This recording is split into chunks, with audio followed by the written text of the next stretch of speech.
নমস্কার, সকল বন্ধুদের শুভেচ্ছা জানাই।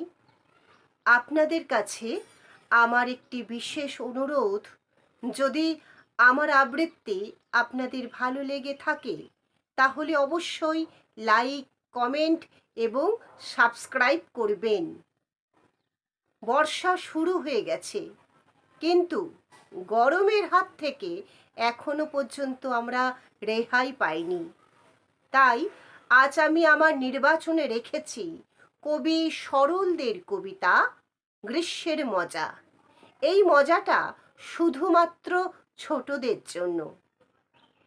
বড়রা কেবল হাঁসফাঁস করে, বলে কি গরম, উফ।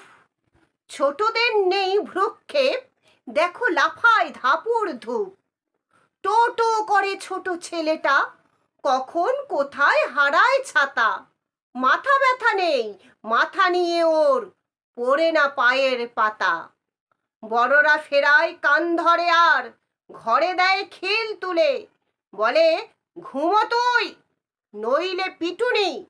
ঘুমোই নাকি সে ভুলে, পাখা গড়ে বো বো মাথার ওপর, জেঠু তবু যায় ঘেমে।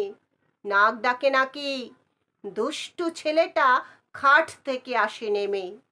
সারাটা দুপুর খোটর খোটর, এটা নেড়ে ওটা পেরে, স্পাইডারম্যান গ্রিল বেয়ে ওঠে, ঝুলে পড়ে হাত ছেড়ে।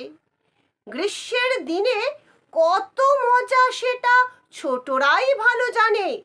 ছুটির দুপুর, আইসক্রিম আইসক্রিম হাঁক দিয়ে যায় কানে। মজা বেড়ে যায় কলতলাটায়, জল ঘেটে জল ঢেলে। মুখ থেকে ছোটে জলের ফোয়ারা, পুষি কি মেনিটা এলে। আগুনের তাঁত তিন টালি ইটে, লোহায় ও কংক্রিটে।